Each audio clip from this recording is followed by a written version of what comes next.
Good morning, children. Myself, Asma Sheikh, Head of the Science Faculty from New English High School and Junior College. Welcome each and every student of Science Faculty for the online lecture sessions, which is organized by CEO of New Education Society, Mr. Prakash Gurnani, and Principal, Mrs. Jyoti Gurnani, with an intention to compensate the loss of studies which has taken place due to the spread of pandemic COVID-19. Children, today I am going to start off with the online lectures for the biology subject, where we are going to start off with chapter 8, that is respiration and circulation. When you concentrate on these two terms, you have studied them in lower classes. These are life processes, or I can even say metabolic activities or phenomenon which goes on and on and on right from the day one of our life till the last day, and helps us to stay alive. So children, let us start with the first half of this chapter, which revolves around respiration.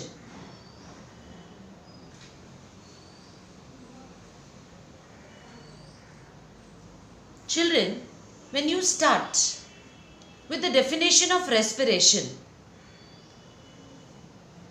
you can say respiration is the biochemical process in which oxidation of organic compound takes place in a very orderly manner for the liberation of chemical energy, which is in the form of ATP. Once again, what is respiration? A biochemical process in which what takes place? Oxidation. Oxidation of what? Organic compound. How it takes place? In a very systematic manner, in an orderly manner.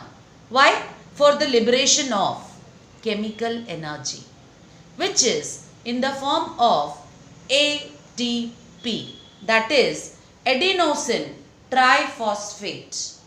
You know, children, very well that ATP is the only usable form of energy. Energy का इकलौता ऐसा form which can be used by the living organism and which is in the form of a chemical compound. We can also say that respiration is the process of release of energy from the assimilated food. Children, this is exactly what is meant by respiration. Otherwise, अलग अलग लोगों की सोच respiration को लेके बहुत अलग अलग होती है. If you go out with a mic in the public and raise questions to people about what is respiration, so some will say, हाँ मालूम है ना, respiration मतलब सांस लेना. According to some, it is breathing. And some will say, इस दौरान we take in oxygen and we give out carbon dioxide. तो अक्सर अलग अलग सोच के साथ रेस्पिरेशन की अलग अलग डेफिनेशंस आपके सामने आती हैं. To see exactly what is respiration and how this biochemical process takes place in our body, let's move on to a small diagram. Dear children, when you concentrate on this diagram, This fellow, when eats rice, his body receives glucose, that is C6H12O6. At the same time, when the man inhales air, body receives oxygen. Within his body, this oxygen combines with the glucose and breaks the glucose into 6 molecules of carbon dioxide, which is very toxic and very poisonous, so we inhale it out. It is exhaled, children, not inhaled. What is inhaled? Oxygen. Oxygen is taken in. It is inhaled. And carbon dioxide is thrown out. It is exhaled out. Along with the liberation of 6 molecules of molecular water and 38 molecules of ATP, which is the usable form of energy.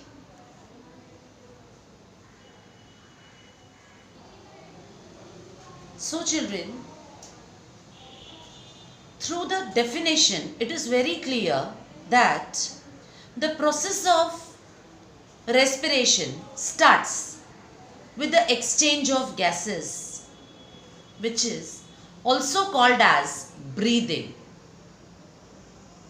and it ends up with the release of energy, which is we have studied in the form of ATP.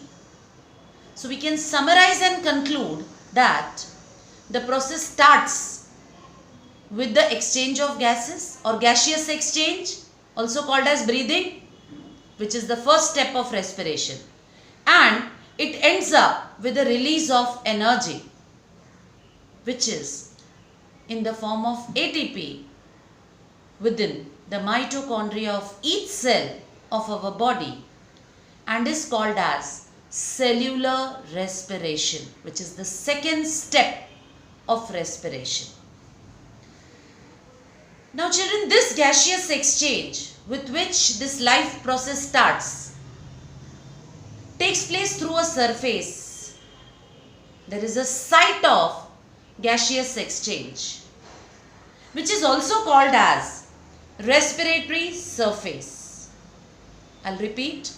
Site of gaseous exchange, children, or respiratory exchange is called as respiratory surface. An ideal respiratory surface should have following conditions. Very first one, should have a large surface area, should be widespread.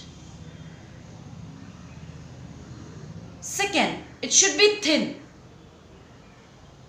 highly vascular, that is, should be richly supplied with the blood vessels. You know very well, children, that during respiration, we breathe in oxygen along with the air, and we exhale out toxic and poisonous carbon dioxide. So this oxygen is carried away by the hemoglobin, which is present in the RBCs of the blood. Therefore, the respiratory surface should be highly vascular, should be richly supplied with the blood vessels.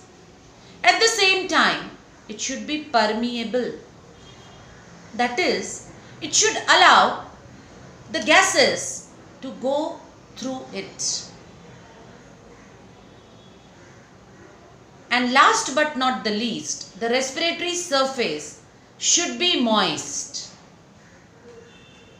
So the conditions which are seen in an ideal respiratory surface is, children, it should have large surface area, should be thin, highly vascular, permeable to gaseous substance, and should be moist.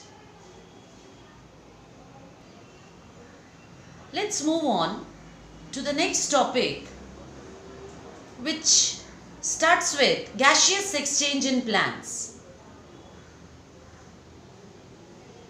Children, the structure and the shape of the plant facilitates the gaseous exchange.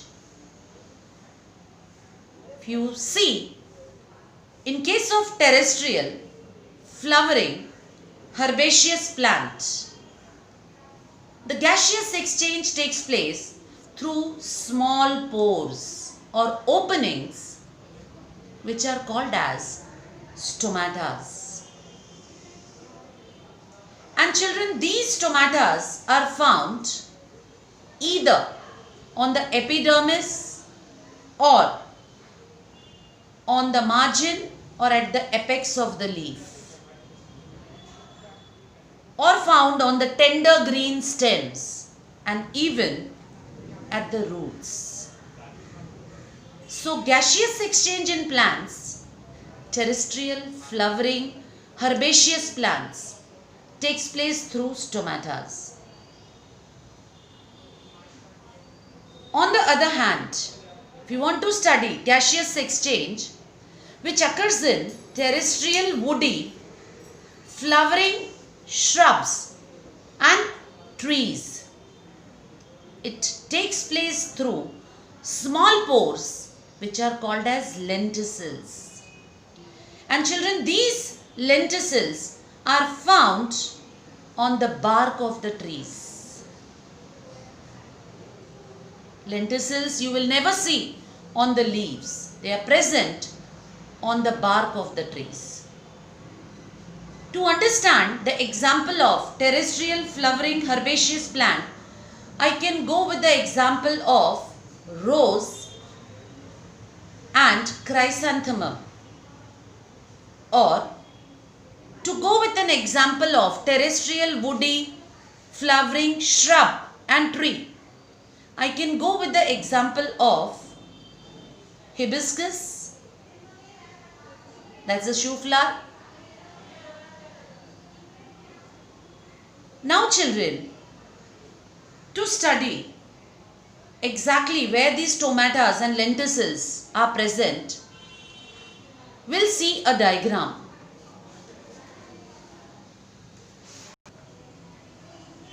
So, we have studied gaseous exchange in terrestrial, herbaceous, flowering plant takes place through stomata. Look onto this diagram, children.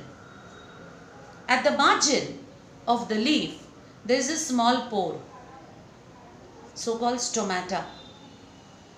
If you see, the small pore is guarded by two bean-shaped cells called as guard cells.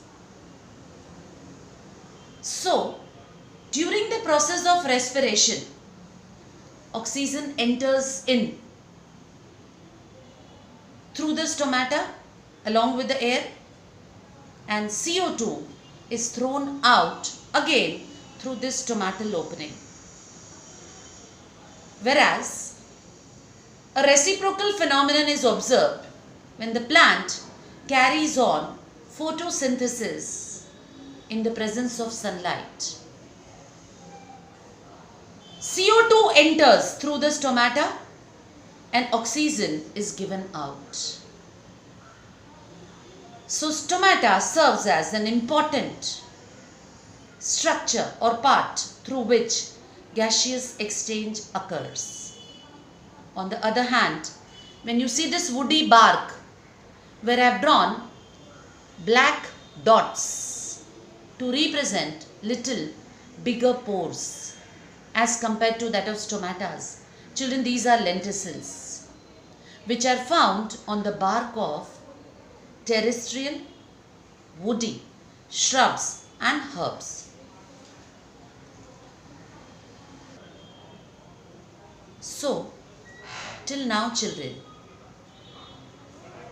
we have seen the definition of respiration, its chemical reaction, the gaseous exchange which takes place during respiration, and how gaseous exchange takes place in the plants. Now it's time to study how gaseous exchange takes place through, or I can even say within, the animals. You know very well, children, that animals, their body is more complex as compared to that of plants.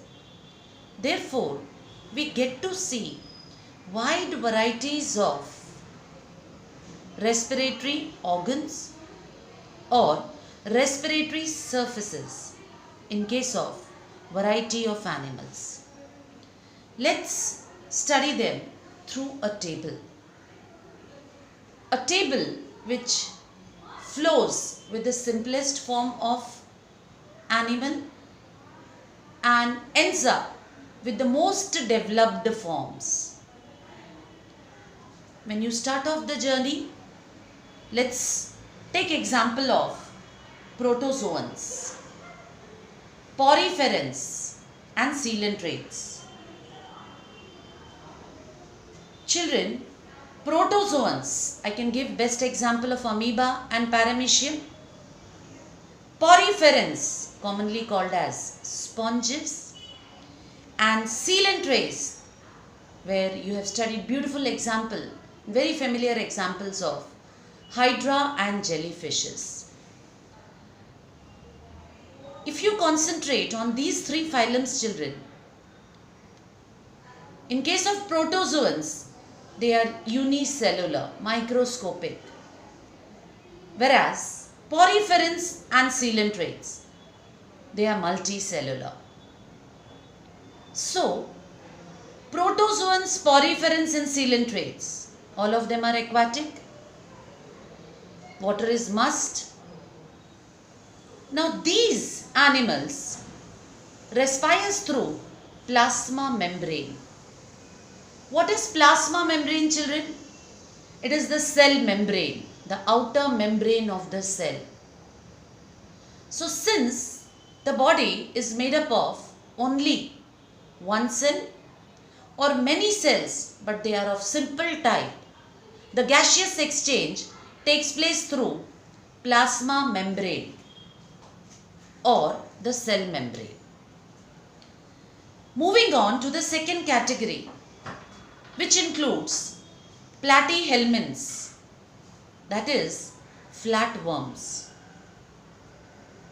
I can give example of liver fluke and planaria, annealids,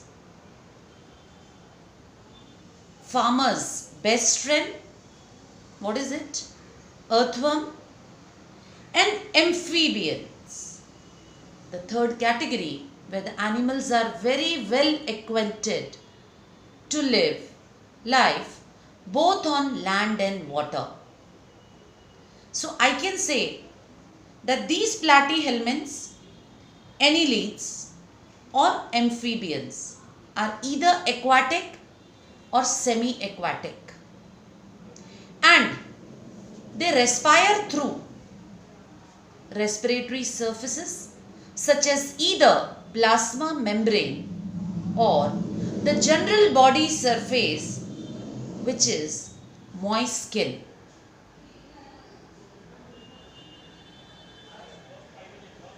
Third, we'll move on to arthropods, the largest phylum, which includes maximum number of animals into it.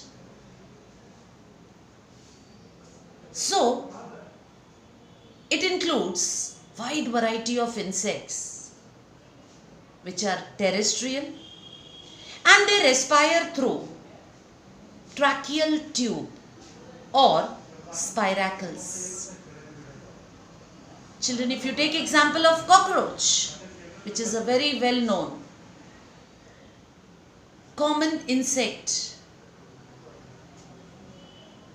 the entire body has network of silvery white thin tubes, and the respiration occurs through these thin tubes which are called as tracheas. So the insect shows tracheal respiration through tracheal tube. Whereas if you take example of a caterpillar, you can go with the larvae of butterfly. The body of the caterpillar shows spindle shaped, brightly colored openings which appears in the form of some brightly colored spots on the body of the caterpillar.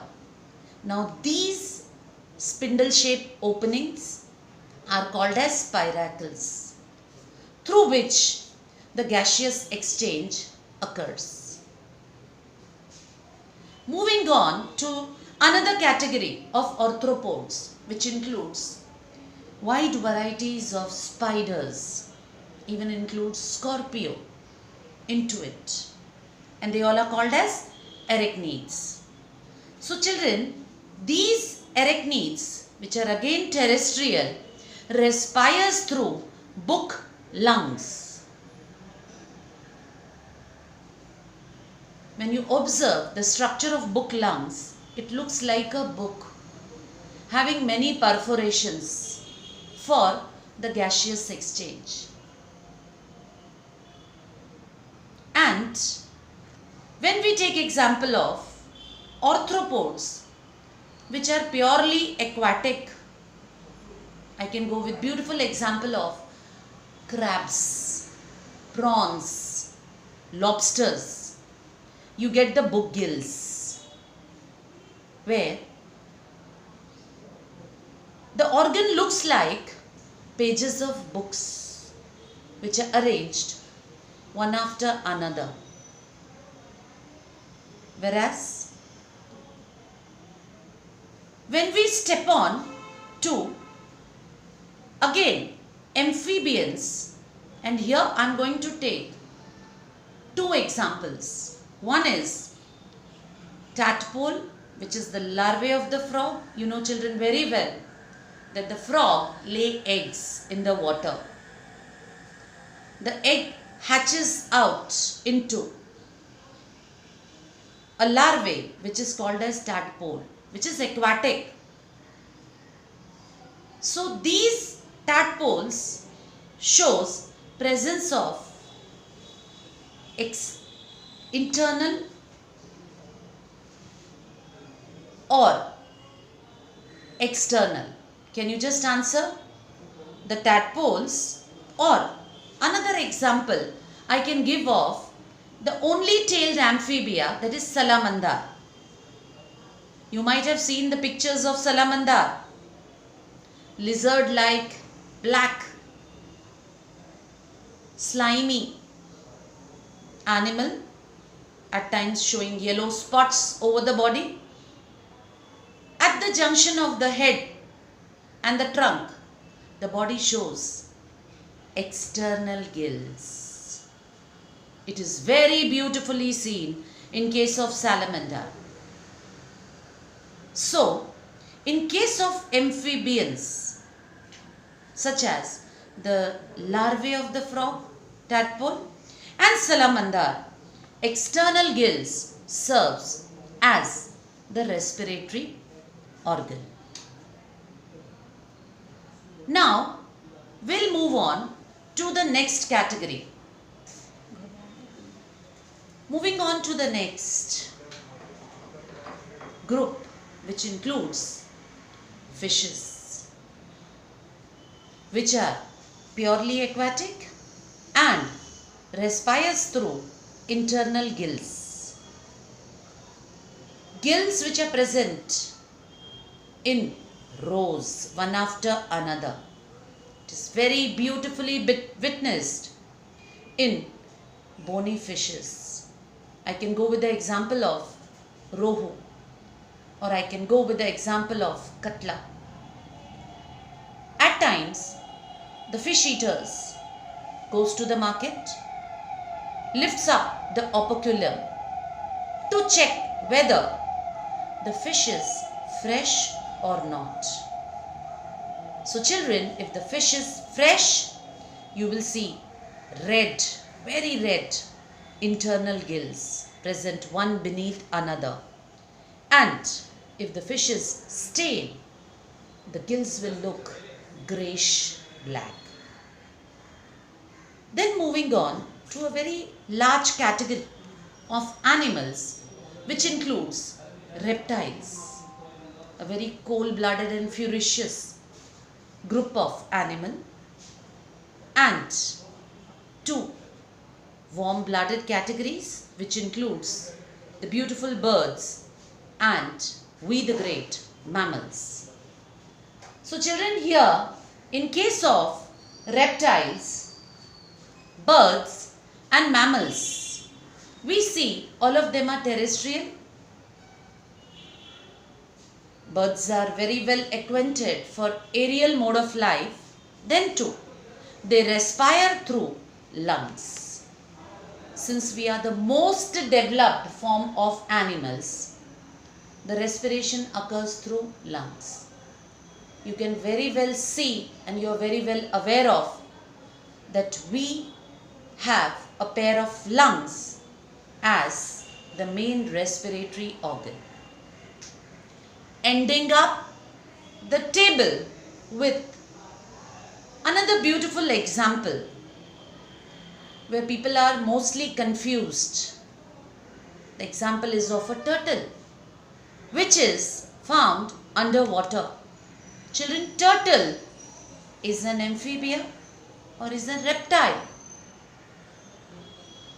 Now, let me clear that turtle falls under the category of reptile.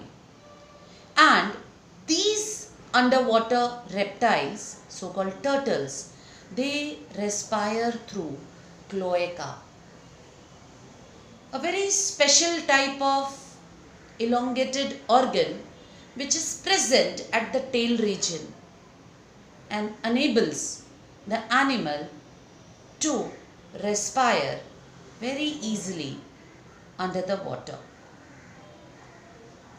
So children, this way we have studied the gaseous exchange in wide variety of animals having variety of respiratory organs.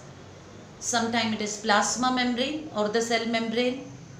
At times some respires through moist skin, some respires through trachea, spiracles, book lungs, book gills, or external gills, internal gills, lungs and cloacas. Wide varieties of respiratory organs. So at the end of the session, children, we'll summarize what we have studied today. We started the journey with the definition of respiration. Next, so with a beautiful diagram, we have seen how this biochemical process occurs in our body and ends with the release of energy. Next we have studied site of gaseous exchange or respiratory exchange and the conditions which an ideal respiratory surface should have. Then we have started with the gaseous exchange in plants, which takes place through stomatas and lenticels, and we have beautifully witnessed it through a diagram where we have seen the stomatas on the margins of the leaf and the lenticels on the bark of the trees. So, I think so now the concept of how gaseous exchange occurs in the plant is clear to each and every one. In the end of the sessions, we started with gaseous exchange in animals.